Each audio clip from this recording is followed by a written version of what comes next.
നമസ്കാരം. ആനന്ദ് ഇന്റർനാഷണൽ ന്യൂസിലേക്ക് സ്വാഗതം. പ്രധാന വാർത്തകൾ. യുകെയിൽ പുതുവത്സരത്തിൽ പുതിയ നിയമങ്ങൾ പ്രാബല്യത്തിൽ വരുന്നു. വേസ്റ്റ് ബിൻ നിയമത്തിലും കുട്ടികളുടെ ഭക്ഷണ രീതിയിലും നിയമമാറ്റം. വിദേശയാത്ര ചെയ്യുമ്പോൾ വാടകയ്ക്ക് വീട് കൊടുക്കുമ്പോഴും പുതിയ നിയമങ്ങൾ പാലിക്കണം. യുകെയിലെ ആരോഗ്യ പ്രവർത്തകരിൽ 38.3% വിദേശികൾ. നഴ്സുമാരും ഡോക്ടർമാരും നാടുവിട്ടാൽ അവതാളത്തിലാകുന്നത് ബ്രിട്ടന്റെ ആരോഗ്യ മേഖല. NHS ഡോക്ടർമാരിൽ 42%, നഴ്സുമാരിൽ 23% വിദേശികൾ. ജോലിയിലെ വീഴ്ച ചൂണ്ടിക്കാട്ടി മലയാളികൾ അടക്കമുള്ള നിരവധി NHS ജീവനക്കാരെ പുറത്താക്കി. നടപടി നേരിട്ടത് നഴ്സുമാർ, ഹെൽത്ത് കെയർ അസിസ്റ്റന്റുമാർ, അഡ്മിനിസ്ട്രേറ്റീവ് സ്റ്റാഫ് എന്നിവർ. കർശന നടപടി രോഗസുരക്ഷയും സേവന നിലവാരവും ഉറപ്പാക്കുന്നതിന്റെ ഭാഗമെന്ന് NHS. യുകെയിൽ സ്കൂട്ടർ റോഡിൽ ഉപയോഗിച്ചാൽ കനത്ത പിഴയടയ്ക്കണം. ലൈസൻസ് ഇല്ലാതായവർക്ക് ഭാവിയിൽ ലൈസൻസിൽ ചേർക്കാൻ പോയിന്റ് നൽകും. DVLA ക്യാമറകൾ പിടിക്കാത്ത നമ്പർ പ്ലേറ്റുകൾ ഔദ്യോഗികമായി വിൽക്കുന്നു. കെന്നഡി സെന്ററിനെ പ്രസിഡന്റ് ഡൊണാൾഡ് ട്രംപിന്റെ പേര് ചേർത്ത സംഭവം വിവാദത്തിൽ. ക്രിസ്മസ് ഈവ് കച്ചേരി റദ്ദാക്കിയ സംഗീതജ്ഞരിൽ നിന്നും സെന്റർ $10 ലക്ഷം നഷ്ടപരിഹാരം വാങ്ങി. 2006 മുതൽ സംഘടിപ്പിക്കുന്ന കച്ചേരി റദ്ദാക്കിയതിലൂടെ സ്ഥാപനത്തിനുണ്ടായത് വലിയ നഷ്ടം. കോൺഗ്രസ് പുനഃസംഘടനാ വിവാദം. ദിഗ്വിജയ് സിംഗിന് പിന്തുണയുമായി ശശി തരൂർ MP. തരൂരിന്റെ പ്രതികരണം BJP RSS സംഘടനകളെ പുകഴ്ത്തുന്ന ദിഗ്വിജയ് സിംഗിന്റെ സോഷ്യൽ മീഡിയ പോസ്റ്റ് വിവാദമായതിനു പിന്നാലെ 2026 നിയമസഭാ തെരഞ്ഞെടുപ്പിൽ കോൺഗ്രസിൽ തലമുറ മാറ്റമുണ്ടാകണമെന്ന് പ്രതിപക്ഷ നേതാവ് VD സതീശൻ. യുവാക്കൾക്കും സ്ത്രീകൾക്കും 50% ടിക്കറ്റുകൾ നൽകും. സ്ഥാനാർത്ഥികളിൽ തലമുറ മാറ്റം അനിവാര്യമെന്നും പ്രതിപക്ഷ നേതാവ്. തദ്ദേശ സ്ഥാപനങ്ങളിലെ അധ്യക്ഷ തർക്കവുമായി ബന്ധപ്പെട്ടുണ്ടായത് ചെറിയ പരാതികൾ മാത്രമാണെന്നും എറണാകുളം DCC പ്രസിഡന്റ് മുഹമ്മദ് ഷിയാസ്. വാർത്തകൾ വിശദമായി. പുതുവത്സരം എത്തുന്നതോടെ ഒരു കൂട്ടം പുതിയ നിയമങ്ങൾ ഇംഗ്ലണ്ടിൽ പ്രാബല്യത്തിൽ വരുന്നു. മാറ്റം പ്രാബല്യത്തിൽ വരുന്നത് വിവിധ മേഖലകളിൽ. വേസ്റ്റ് ബിൻ നിയമത്തിലെ മാറ്റം അറിഞ്ഞില്ലെങ്കിൽ പിഴ ഉറപ്പ്. കുട്ടികളുടെ ഭക്ഷണ രീതിയിലും നിയമമാറ്റം. 2026 അവസാനത്തോടെ യൂറോപ്പിലേക്ക് യാത്ര ചെയ്യാൻ 17 പൗണ്ടിന്റെ ഫീസ് നൽകേണ്ടതായി വരും. പുതിയ റീസൈക്ലിംഗ് നിയമങ്ങൾ നിങ്ങളുടെ വീട്ടിലെ മാലിന്യങ്ങളുടെ എണ്ണവും വർദ്ധിപ്പിക്കും. മാലിന്യങ്ങൾ 4 വ്യത്യസ്ത ഇനങ്ങളിലായി തരംതിരിച്ച് 4 കൂടകളായി നിക്ഷേപിക്കേണ്ടതുണ്ട്. കുട്ടികളുടെ ഭക്ഷണശീലത്തിൽ മാറ്റം വരുത്തുന്നതിനായി ജങ്ക് ഫുഡ് പരസ്യങ്ങളിൽ നിരോധനം നിലവിൽ വരും. ഉയർന്ന തോതിൽ കഫെയിൻ അടങ്ങിയ പാനീയങ്ങളിലേക്ക് കുട്ടികളെ ആകർഷിക്കുന്ന പരസ്യങ്ങളും നിരോധിക്കും. വസന്തകാലം ആകുമ്പോഴേക്കും മിനിമം വേതനത്തിൽ വർധനവുണ്ടാകുമെന്നും മാത്രമല്ല, തൊഴിലാളികൾക്ക് മെച്ചപ്പെട്ട അവകാശങ്ങൾ ഉറപ്പുവരുത്തുന്ന പുതിയ തൊഴിലാളി അവകാശ നിയമം അടുത്ത വർഷം മുതൽ പ്രാബല്യത്തിൽ വരികയും ചെയ്യും. വാടകയ്ക്ക് താമസിക്കുന്നവർക്കും ഇനി കാരണമില്ലാതെ വീടൊഴിപ്പിക്കാൻ വീട്ടുടമയ്ക്ക് ആകില്ല. ഇലക്ട്രോണിക് ട്രാവൽ ഓതറൈസേഷൻ അഥവാ ETA നിലവിൽ വരുന്നതോടെ ബ്രിട്ടീഷുകാർ ഉൾപ്പെടെ യൂറോപ്യൻ യൂണിയനിൽ അംഗമല്ലാത്ത രാജ്യങ്ങളിൽ നിന്നുമുള്ളവർക്ക് യൂറോപ്പിലേക്ക് പ്രവേശിക്കാൻ അതിർത്തികളിൽ ബയോമെട്രിക് ഡാറ്റ നൽകേണ്ടതായും പാസ്പോർട്ട് സ്കാൻ ചെയ്യേണ്ടതായും വരും. വിസ ആവശ്യമില്ലാത്ത അമേരിക്ക, കാനഡ, ഫ്രാൻസ് എന്നിവ ഉൾപ്പെടെ 85 രാജ്യങ്ങളിൽ നിന്നുമുള്ളവർക്ക് ബ്രിട്ടൻ സന്ദർശിക്കാൻ ഫെബ്രുവരി 25 മുതൽ ETA നിർബന്ധമാക്കും. വർക്ക് ഫ്രം ഹോം രീതിയിലുള്ളവർക്ക് അധിക ചെലവുകളുള്ള നികുതി ഇളവ് അടുത്ത വർഷം മുതൽ ഇല്ലാതെയാകും. അർഹതയില്ലാതെ ആനുകൂല്യങ്ങൾ കൈപ്പറ്റുന്നവർക്ക് നേരെയുള്ള നടപടികളും സർക്കാർ വരും വർഷം കൂടുതൽ ശക്തമാക്കും. സംഗീത പരിപാടികൾക്കും ടിക്കറ്റുകൾ കരിഞ്ചന്തയിൽ വിൽക്കുന്നവർക്കും നേരിയ കടുത്ത നടപടികൾ ഉണ്ടാകും. ബ്രിട്ടനിലെ പാശ്ചാത്യ നാടുകളിലെ ശരാശരിയുടെ ഇരട്ടിയോളം വിദേശ ഡോക്ടർമാരും നഴ്സുമാരുമാണ് ഉള്ളതെന്ന് ഞെട്ടിക്കുന്ന റിപ്പോർട്ട് പുറത്ത്. 2023 കണക്കുകൾ അനുസരിച്ച് ബ്രിട്ടന്റെ ആരോഗ്യ മേഖലയിലെ മൊത്തം ജീവനക്കാരിൽ 38.3% പേർ വിദേശികളായിരുന്നു. Organisation for economic cooperation and development പുറത്തുവിട്ട കണക്കുകളാണ് ഇത്. ഡോക്ടർമാരുടെ കാര്യം മാത്രം പരിഗണിച്ചാൽ ഇത് 42% വരുമെന്നാണ് ജനറൽ മെഡിക്കൽ കൗൺസിൽ വ്യക്തമാക്കുന്നത്. 28ഓളം വികസിത രാജ്യങ്ങളുടെ കണക്കുകൾ എടുക്കുമ്പോൾ ആരോഗ്യ മേഖലയിലെ വിദേശ ജീവനക്കാരുടെ സാന്നിധ്യം 5-ൽ 1, അല്ലെങ്കിൽ 19.6%. അതേസമയം പല പാശ്ചാത്യ രാജ്യങ്ങളിലും ഈ അനുപാതം ഇതിലും കുറവാണ്. അവരെല്ലാം ഡോക്ടർമാരെയും നഴ്സുമാരെയും തദ്ദേശീയമായി തന്നെ പരിശീലിപ്പിച്ചെടുക്കുകയാണ്. ജർമ്മനിയിൽ ആരോഗ്യരംഗത്ത് പ്രവർത്തിക്കുന്നത് 15% വിദേശികൾ മാത്രമാണെങ്കിൽ ഫ്രാൻസിൽ അത് 11%, ഇറ്റലിയിൽ വെറും 1% മാത്രമാണ്. ഇതിൽ നിന്നും കൂടുതൽ തികച്ചും വിഭിന്നമായി നോർവേയിൽ ജോലി ചെയ്യുന്ന ഡോക്ടർമാരിൽ 44% പേരും വിദേശികളാണ്. ബ്രിട്ടനിലെ ചീഫ് മെഡിക്കൽ ഓഫീസറായ പ്രൊഫസർ ക്രിസ് വിറ്റി കൂടി ചേർന്നെഴുതിയ ഒരു റിപ്പോർട്ടിൽ ബ്രിട്ടീഷ് ജീവനക്കാർക്കും വിദേശ ജീവനക്കാർക്കും ഇടയിൽ ശരിയായ സന്തുലനം കൊണ്ടുവരേണ്ട ആവശ്യം എടുത്തു പറയുന്നു. മാത്രമല്ല, ഡോക്ടർമാരെയും മറ്റു പരിശീലിപ്പിക്കുന്നതിന് നിലവിൽ രാജ്യത്തെ സിസ്റ്റങ്ങൾ അഭിമുഖീകരിക്കുന്ന പ്രശ്നങ്ങൾ അതിൽ ചൂണ്ടിക്കാട്ടുന്നു. ബ്രിട്ടീഷ് ആരോഗ്യ മേഖലയിൽ വിദേശ ജീവനക്കാർക്ക് നൽകുന്ന സേവനത്തെ പ്രകീർത്തിക്കുമ്പോഴും വിദേശികൾക്ക് മേലുള്ള അമിതമായ ആശ്രയം ഒരു ശാശ്വത കാര്യമല്ല എന്ന് പലപ്പോഴും ചൂണ്ടിക്കാട്ടുന്നു. അതേസമയം UK മെഡിക്കൽ ഗ്രാജുവേറ്റന്മാരും റെസിഡന്റ് ഡോക്ടർമാരും അഭിമുഖീകരിക്കുന്ന പ്രധാന പ്രശ്നം സ്പെഷ്യലിസ്റ്റ് ട്രെയിനിങ് അപര്യാപ്തതയാണ്. റെസിഡന്റ് ഡോക്ടർമാർ നടത്തിയ 5 ദിവസത്തെ സമരത്തിലും ശമ്പള വർധനവിനൊപ്പം ഈ പ്രശ്നവും ഉയർത്തിക്കാട്ടിയിരുന്നു. ജോലിയിലെ വീഴ്ച ചൂണ്ടിക്കാട്ടി മലയാളികൾ അടക്കമുള്ള ഒട്ടേറെ NHS ജീവനക്കാരെ പുറത്താക്കിയതായുള്ള റിപ്പോർട്ട്. വിവിധ വിഭാഗങ്ങളിലായി നഴ്സുമാർ, ഹെൽത്ത് കെയർ അസിസ്റ്റന്റുമാർ, അഡ്മിനിസ്ട്രേറ്റീവ് സ്റ്റാഫ് എന്നിവരാണ് നടപടി നേരിട്ടത്. രോഗസുരക്ഷയും സേവന നിലവാരവും ഉറപ്പാക്കുന്നതിന്റെ ഭാഗമായാണ് കർശന നടപടിയെന്ന് NHS വൃത്തങ്ങൾ വ്യക്തമാക്കി. തുടർച്ചയായ പരാതികൾ, ജോലി നിർവഹണത്തിലെ പിഴവുകൾ, പരിശീലന മാർഗനിർദ്ദേശങ്ങൾ പാലിക്കാത്തത്, രോഗികളോടുള്ള പെരുമാറ്റത്തിലെ അപാകതകൾ എന്നിവയാണ് പ്രധാനമായും പുറത്താക്കലിന് കാരണമായത്. ആവശ്യമായ മുന്നറിയിപ്പുകൾ, മെച്ചപ്പെടുത്തൽ അവസരങ്ങൾ നൽകിയ ശേഷമാണ് പല കേസുകളിലും നടപടി സ്വീകരിച്ചതെന്നും അധികൃതർ വ്യക്തമാക്കി. കുടിയേറ്റ തൊഴിലാളികളടക്കം എല്ലാവർക്കും ഒരേ മാനദണ്ഡമാണ് ബാധകമെന്നും NHS പറയുന്നുണ്ട്. അതേസമയം ജോലിഭാരത്തിലെ വർധനവ്, സ്റ്റാഫ് ക്ഷാമം, മാനസിക സമ്മർദ്ദം എന്നിവയും ജീവനക്കാരുടെ വീഴ്ചകൾക്ക് വഴിവെക്കുന്നു എന്ന വിമർശനവും ഉയരുന്നുണ്ട്. ഇത്തരം പ്രശ്നങ്ങൾ ഒഴിവാക്കാൻ കൂടുതൽ പിന്തുണയും പരിശീലനവും നൽകേണ്ടതുണ്ട് എന്ന് യൂണിയനുകൾ ആവശ്യപ്പെട്ടു. ജീവനക്കാരുടെ നിലവാരം ഉയർത്തുന്നതിന്, പൊതുജന വിശ്വാസം നിലനിർത്തുന്നതിനും കർശന നടപടികൾ തുടരണമെന്ന നിലപാടിലാണ് NHS. സ്കോട്ട്ലൻഡിലെ ഏറ്റവും വലിയ ആശുപത്രിയായ ക്വീൻ എലിസബത്ത് യൂണിവേഴ്സിറ്റി ആശുപത്രിയിൽ മൃതദേഹം മാറ്റി സംസ്കരിച്ചതായുള്ള റിപ്പോർട്ടുകൾ പുറത്തുവന്നു. മോർച്ചറിയിൽ മൃതദേഹങ്ങൾ തെറ്റായി ലേബൽ ചെയ്തതാണ് സംഭവത്തിന് കാരണമായതെന്നും ആശുപത്രി അധികൃതർ അറിയിച്ചു. സംഭവത്തിൽ ആശുപത്രി ഭരണകൂടം ഔദ്യോഗികമായി മാപ്പ് പറഞ്ഞു. ഗ്ലാസ്ഗോയിലെ ക്വീൻ എലിസബത്ത് യൂണിവേഴ്സിറ്റി ആശുപത്രിയിലെ മോർച്ചറി ജീവനക്കാർ തെറ്റായ ലേബൽ പതിപ്പിച്ച മൃതദേഹം അണ്ടർടേക്കർമാർക്ക് കൈമാറിയതോടെയാണ് പിഴവുണ്ടായത്. ഫ്യൂണറൽ സർവീസ് പൂർത്തിയായി മൃതദേഹം ദഹിപ്പിച്ച ശേഷമാണ് ഗുരുതരമായ ഈ പിഴവ് അധികൃതർ തിരിച്ചറിഞ്ഞത്. ഇതോടെ പരേതന്റെ കുടുംബം കടുത്ത മാനസിക വേദനയിലാണ്. NHS greater Glasgow and Clyde അധികൃതർ സംഭവത്തിന് മനുഷ്യ പിഴവാണ് കാരണമെന്നും വ്യക്തമാക്കി. സംഭവത്തിൽ പങ്കുണ്ടായിരുന്ന ജീവനക്കാരെ സസ്പെൻഡ് ചെയ്തതായും വിശദമായ അന്വേഷണം ആരംഭിച്ചതായും അധികൃതർ വ്യക്തമാക്കിയിട്ടുണ്ട്. ഇത്തരമൊരു സംഭവം വീണ്ടും ആവർത്തിക്കാതിരിക്കാൻ നടപടികൾ ശക്തമാക്കുമെന്നും ആശുപത്രി ഭരണകൂടം ഉറപ്പു നൽകി. UK-യിൽ ഈ സ്കൂട്ടർ റോഡിൽ ഉപയോഗിക്കാൻ പാടില്ലെന്ന് എത്ര പേർക്കറിയാം? അതുപയോഗിച്ചാൽ പിഴയും പെനാൽറ്റിയും പോയിന്റും ലഭിക്കാം. സ്വകാര്യ വ്യക്തികളുടെ ഉടമസ്ഥതയിലുള്ള ഈ സ്കൂട്ടറുകൾ സ്വകാര്യ ഇടങ്ങളിൽ അതിന്റെ ഉടമയുടെ അനുമതിയോടെ മാത്രമേ ഉപയോഗിക്കാനാവൂ എന്നതാണ് നിയമം അനുശാസിക്കുന്നത്. പൊതുനിരത്തിലും മറ്റു പൊതു ഇടങ്ങളിലും അത് ഉപയോഗിച്ചാൽ പോലീസിന് കണ്ടുകെട്ടാൻ കഴിയും. ഈ സ്കൂട്ടറുകൾ അനധികൃതമായി പൊതു ഇടങ്ങളിൽ ഉപയോഗിച്ചാൽ അവ പിടിച്ചെടുക്കുമെന്ന് മാത്രമല്ല, മുന്നറിയിപ്പും പിഴയും ലഭിക്കും. ചിലപ്പോൾ ഭാവിയിൽ എടുക്കാൻ ഉദ്ദേശിക്കുന്ന ലൈസൻസിലേക്ക് പെനാൽറ്റി പോയിന്റുകൾ കൂടി ലഭിച്ചേക്കാം. ചില ഗുരുതര സാഹചര്യങ്ങളിൽ പ്രോസിക്യൂഷൻ നടപടികൾ അഭിമുഖീകരിക്കേണ്ടി വന്നേക്കാം. റോഡിൽ ഈ സ്കൂട്ടറുകൾ ഉപയോഗിക്കുന്നു എന്നുണ്ടെങ്കിൽ അംഗീകൃത റെന്റൽ സ്കീമുകളിൽ നിന്നുള്ളവ മാത്രം ഉപയോഗിക്കുക. ഒരു താൽക്കാലിക ഡ്രൈവിംഗ് ലൈസൻസ് ഉള്ള ആർക്കും ഇത് വാടകയ്ക്ക് എടുക്കാവുന്നതാണ്. അതുകൊണ്ട് തന്നെ നിങ്ങൾക്ക് ക്രിസ്മസ് സമ്മാനമായി ആരെങ്കിലും ഈ സ്കൂട്ടർ തന്നിട്ടുണ്ടെങ്കിൽ തൽക്കാലം അത് സ്വന്തം സ്ഥലത്ത് മാത്രം ഉപയോഗിക്കുക.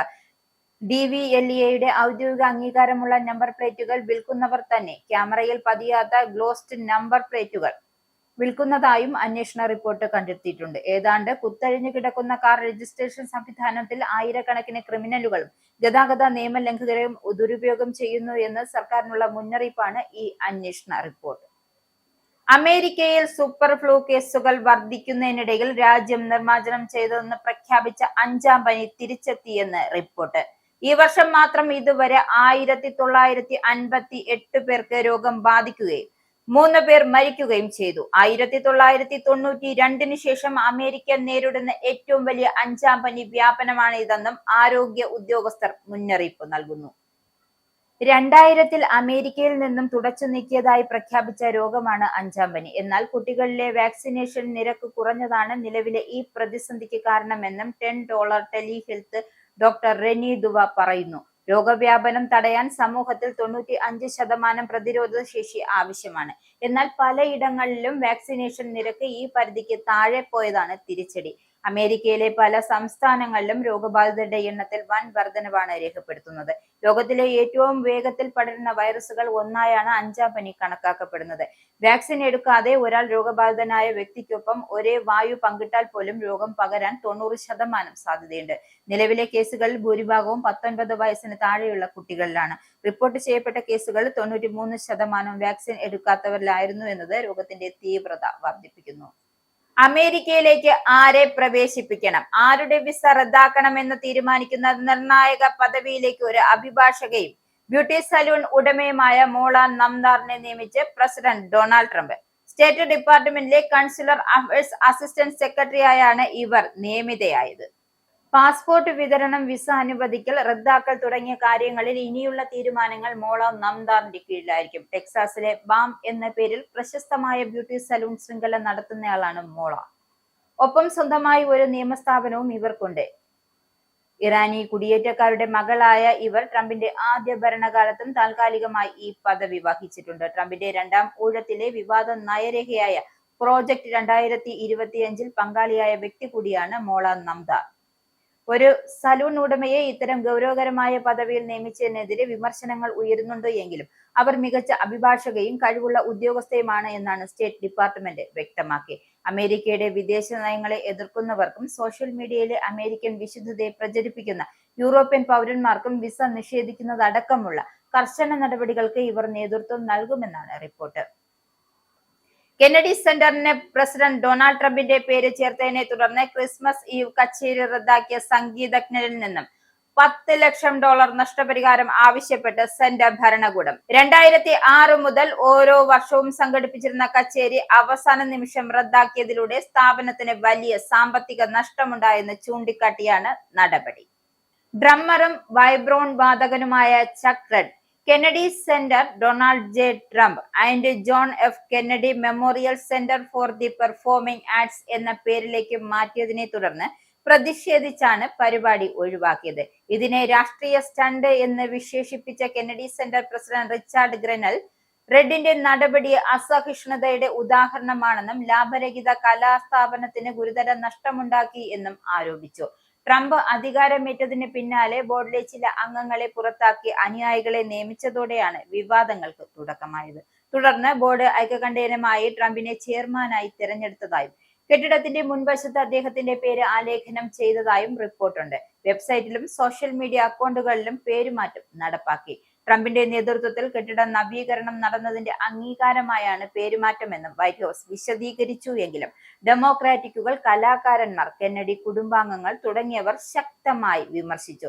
പേരുമാറ്റം നിയമപരമായി ശരിയല്ലെന്ന് ചൂണ്ടിക്കാട്ടിയ ഒഹായോയിൽ നിന്നുള്ള കോൺഗ്രസ് അംഗം ജോയിൻ ബീറ്റി കോടതിയെ സമീപിച്ചിട്ടുണ്ട്. 1964 നിയമപ്രകാരം സ്ഥാപനം രൂപീകരിച്ചതിനാൽ പേരുമാറ്റത്തിന് കോൺഗ്രസിന്റെ അനുമതി വേണമെന്നാണ് ഹർജിയിലെ വാദം. ഇനി പൗണ്ട്, യൂറോ, ഡോളർ, രൂപ ഇന്നത്തെ വിനിമയ നിരക്ക്. ഒരു പൗണ്ട് 121.20 ഇന്ത്യൻ രൂപ, ഒരു പൗണ്ട് 1.15 യൂറോ, ഒരു US ഡോളർ 89.81 ഇന്ത്യൻ രൂപ, ഒരു യൂറോ 105.79 ഇന്ത്യൻ രൂപ, ഒരു പൗണ്ട് 1.35 US ഡോളർ, ഒരു കനേഡിയൻ ഡോളർ 65.63 ഇന്ത്യൻ രൂപ. ഇനിയൊരു ഇടവേള.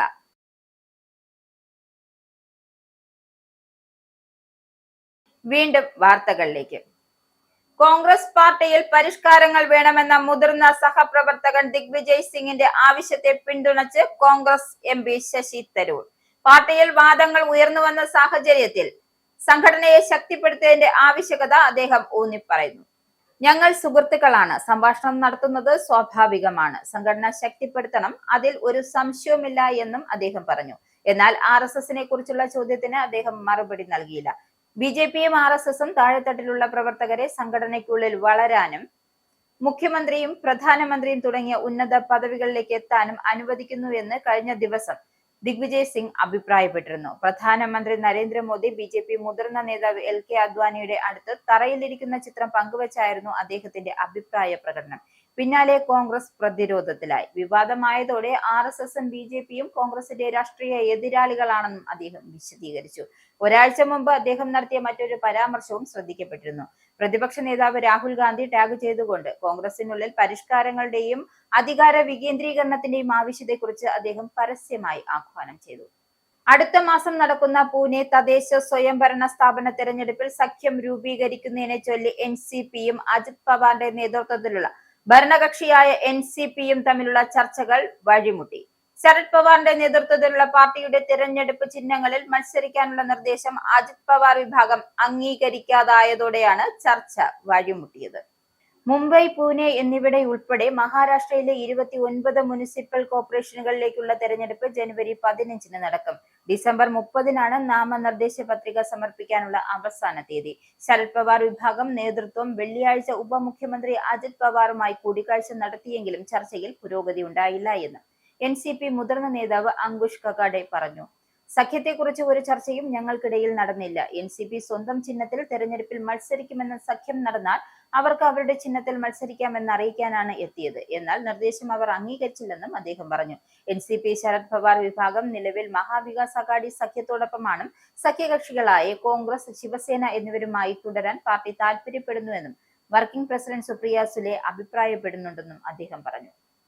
2026 നിയമസഭാ തെരഞ്ഞെടുപ്പിൽ കോൺഗ്രസിൽ തലമുറ മാറ്റമുണ്ടാകുമെന്ന് പ്രതിപക്ഷ നേതാവ് VD സതീശൻ. സ്ഥാനാർത്ഥികളിൽ തലമുറ മാറ്റം ഉണ്ടാകുമെന്നും യുവാക്കൾക്കും സ്ത്രീകൾക്കും 50% ടിക്കറ്റുകൾ നൽകുമെന്നും പ്രതിപക്ഷ നേതാവ്.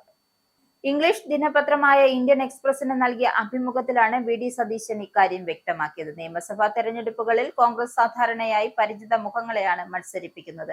ഇത്തവണ സ്ഥാനാർത്ഥികളിൽ തലമുറ മാറ്റം ഉണ്ടാകുമെന്നും സതീശൻ അഭിമുഖത്തിൽ വ്യക്തമാക്കി. യുവാക്കൾക്കും സ്ത്രീകൾക്കും 50% സീറ്റ് നൽകും. വലിയ മാറ്റം ആവശ്യമില്ലാത്തതിനാൽ പ്രക്രിയ സുഗമമായിരിക്കും. കോൺഗ്രസിന് മുഖ്യധാരാ രാഷ്ട്രീയത്തിൽ നിരവധി യുവജനപ്രിയ നേതാക്കളുണ്ട്. CPM-ൽ നിന്നും വ്യത്യസ്തമായി രണ്ടാം നിരയിലും മൂന്നാം നിരയിലും കോൺഗ്രസിന് മികച്ച നേതാക്കളുണ്ട്. മുഖ്യമന്ത്രി സ്ഥാനാർത്ഥിയെ കോൺഗ്രസ് മുൻകൂട്ടി പ്രഖ്യാപിക്കില്ലെന്നും സതീശൻ പറഞ്ഞു. കേരളത്തിൽ ഇത് തന്നെയായിരിക്കും പിന്തുടരുക. UDF-ന് ഒരു കൂട്ടായ നേതൃത്വമുണ്ട്. ഒരു ടീമായി തങ്ങൾ പ്രവർത്തിക്കുന്നത്. തെരഞ്ഞെടുപ്പിന് ശേഷം നടപടിക്രമങ്ങൾക്ക് അനുസൃതമായി മുഖ്യമന്ത്രി ആരെന്നത് AICC തീരുമാനിക്കുമെന്നും പ്രതിപക്ഷ നേതാവ് അഭിമുഖത്തിൽ വ്യക്തമാക്കി. നിയമസഭാ തെരഞ്ഞെടുപ്പിലെ വോട്ടിംഗ് രീതി തദ്ദേശ സ്വയംഭരണ സ്ഥാപനങ്ങളിലേക്കുള്ള തെരഞ്ഞെടുപ്പുകൾ കാണുന്നതിനേക്കാൾ വ്യത്യസ്തമാണെങ്കിലും തദ്ദേശ ഫലം തീർച്ചയായും ഒരു സൂചകമാണ്. ജില്ലാ പഞ്ചായത്തുകളുടെ ഫലം പരിഗണിക്കുകയാണെങ്കിൽ 14-ൽ 7 എണ്ണത്തിൽ UDF വിജയിച്ചു. എറണാകുളത്തെ തദ്ദേശ സ്ഥാപനങ്ങളിലെ അധ്യക്ഷ തർക്കവുമായി ബന്ധപ്പെട്ട വിമർശനങ്ങൾക്ക് മറുപടിയുമായി എറണാകുളം DCC പ്രസിഡന്റ് മുഹമ്മദ് ഷിയാസ്. ഉണ്ടായത് ചെറിയ ചെറിയ പരാതികൾ മാത്രമാണെന്നും ഷിയാസ് അവകാശപ്പെട്ടു. 100% എല്ലാവരെയും തൃപ്തിപ്പെടുത്തുക പ്രായോഗികമല്ല. പരസ്യ പ്രസ്താവനകൾ വിജയത്തിന്റെ ശോഭ കെടുത്തുന്ന തരത്തിലാവരുത്. പ്രവർത്തകരുടെ മനോവീര്യം തകർക്കുന്ന പ്രസ്താവനകൾ ഉണ്ടാകാതിരിക്കാൻ എല്ലാവരും ശ്രദ്ധിക്കണമെന്നും ഷിയാസ് ആവശ്യപ്പെട്ടു. DCC പ്രസിഡന്റ് ഒറ്റയ്ക്കല്ല തീരുമാനമെടുത്തത്. എല്ലാം കൂട്ടായ തീരുമാനങ്ങളാണ്. അത് അറിയിക്കുന്നത് താനാണെന്നും മാത്രം. തനിക്കെതിരായ വിമർശനങ്ങൾ സ്വാഗതം ചെയ്യുന്നു. തദ്ദേശ ഭരണ സമിതിയുടെ പ്രവർത്തനങ്ങൾ നിരീക്ഷിക്കാൻ പാർട്ടി സമിതികൾ ഉണ്ടാകും. എറണാകുളത്ത് 1750-ലധികം പേരാണ് തദ്ദേശ സ്ഥാപനങ്ങളിലേക്ക് തിരഞ്ഞെടുക്കപ്പെട്ടത്. അവർക്ക് കൃത്യമായ ക്ലാസുകൾ നൽകും. ഭരണസമിതി പ്രവർത്തനങ്ങൾ തടസ്സപ്പെടുത്തുന്ന തരത്തിൽ അച്ചടക്ക ലംഘനങ്ങൾ അനുവദിക്കില്ലെന്ന് മുഹമ്മദ് ഷിയാസ് പറഞ്ഞു. തിരുവനന്തപുരം മേയർ വിവാദത്തിൽ അതൃപ്തി എന്ന റിപ്പോർട്ടുകൾക്ക് പിന്നാലെ പ്രതികരണവുമായി ശ്രീലേഖ. മേയർ പദവി കിട്ടാത്തതിൽ പ്രതിഷേധമില്ല. നേതൃത്വം എന്ത് തീരുമാനിച്ചാലും അംഗീകരിക്കുമെന്ന് പറഞ്ഞതാണ്.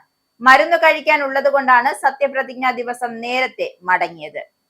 കൗൺസിലറായി 5 വർഷം വാർഡിൽ ഉണ്ടാകുമെന്നും ശ്രീലേഖ. VK പ്രശാന്ത് MLA-യോട് ഓഫീസ് ഒഴിയാൻ ആവശ്യപ്പെട്ട വിവാദത്തിലും വിശദീകരണം നൽകി. കോർപ്പറേഷൻ കെട്ടിടത്തിന്റെ താഴത്തെ നില മുഴുവനും MLA കൈയടക്കി വെച്ചിരിക്കുകയാണ്. അവിടെ കൗൺസിലർമാർക്ക് ഓഫീസ് ഉണ്ടെന്നാണ് കോർപ്പറേഷന്റെ വാദം. ഈ ഓഫീസ് എവിടെയെന്ന് അധികൃതർ കാണിച്ചു തരട്ടെ. തന്റെ ഓഫീസ് പ്രവർത്തിക്കാൻ സ്ഥലമില്ല. തന്റെ വാർഡിലുള്ള കെട്ടിടമായതുകൊണ്ട് പ്രശാന്തിനോട് ഒഴിയാൻ ആവശ്യപ്പെട്ടതെന്നും ശ്രീലേഖ പ്രതികരിച്ചു. ശാസ്തമംഗലത്തെ ഓഫീസ് ഒഴിയണമെന്ന് വട്ടിയൂർക്കാവ് MLA VK പ്രശാന്തിനോട് കൗൺസിലർ ശ്രീലേഖ കഴിഞ്ഞ ദിവസമാണ് ആവശ്യപ്പെട്ടത്. ശ്രീലേഖയുടെ വാർഡായ ശാസ്തമംഗലത്തെ കോർപ്പറേഷന്റെ കെട്ടിടത്തിലാണ് പ്രശാന്തിന്റെ ഓഫീസ്. തന്റെ ഓഫീസ് സൗകര്യപ്രദമായി പ്രവർത്തിക്കുന്നതിന് പ്രശാന്ത് ഒഴിയണമെന്ന് ഫോണിലൂടെയാണ് ശ്രീലേഖ ആവശ്യപ്പെട്ടത്. ഇനി സ്പോർട്സ്.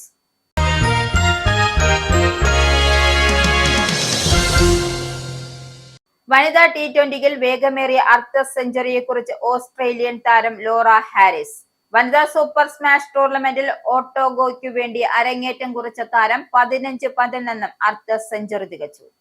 കാന്റർബറിക്കെതിരായ മത്സരത്തിൽ 17 പന്തിൽ 52 റൺസ് എടുത്ത ലോറയുടെ ഇന്നിംഗ്സിൽ 6 ഫോറുകളും 4 സിക്സറുകളും ഉൾപ്പെടുന്നു. 2022 വാർവിക്ക്ഷയറിനായി മേരി കെല്ലി സ്ഥാപിച്ച റെക്കോർഡിനൊപ്പമാണ് ലോറ ഇപ്പോൾ എത്തുന്നത്. 15 ഓവറിൽ 146 റൺസ് എന്ന വിജയലക്ഷ്യം പിന്തുടർന്ന ഓട്ടോഗോയ്ക്ക് ലോറയുടെ ഈ വെടിക്കെട്ട് ബാറ്റിംഗ് അനായാസ വിജയം സമ്മാനിച്ചു. വിമൻസ് പ്രീമിയർ ലീഗിൽ ഡൽഹിയുടെ താരമായ ലോറയെ പുതിയ സീസണിൽ റിലീസ് ചെയ്യപ്പെട്ടിരുന്നു. പ്രധാന വാർത്തകൾ ഒരിക്കൽ കൂടി. UK-യിൽ പുതുവത്സരത്തിൽ പുതിയ നിയമങ്ങൾ പ്രാബല്യത്തിൽ വരുന്നു. വേസ്റ്റ് ബിൻ നിയമത്തിലും കുട്ടികളുടെ ഭക്ഷണ രീതിയിലും നിയമമാറ്റം. വിദേശയാത്ര ചെയ്യുമ്പോൾ വാടകയ്ക്ക് വീട് കൊടുക്കുമ്പോഴും പുതിയ നിയമങ്ങൾ പാലിക്കണം. UK-യിലെ ആരോഗ്യ പ്രവർത്തകരിൽ 38.3% വിദേശികൾ. നഴ്സുമാരും ഡോക്ടർമാരും നാടുവിട്ടാൽ അവതാളത്തിലാകുന്നത് ബ്രിട്ടന്റെ ആരോഗ്യ മേഖല. NHS ഡോക്ടർമാരിൽ 42%, നഴ്സുമാരിൽ 23% വിദേശികൾ. ജോലിയിലെ വീഴ്ച ചൂണ്ടിക്കാട്ടി മലയാളികൾ അടക്കമുള്ള നിരവധി NHS ജീവനക്കാരെ പുറത്താക്കി. നടപടി നേരിട്ടത് നഴ്സുമാർ, ഹെൽത്ത് കെയർ അസിസ്റ്റന്റുമാർ, അഡ്മിനിസ്ട്രേറ്റീവ് സ്റ്റാഫ് എന്നിവർ. കർശന നടപടി രോഗസുരക്ഷയും സേവന നിലവാരവും ഉറപ്പാക്കുന്നതിന്റെ ഭാഗമെന്ന് NHS.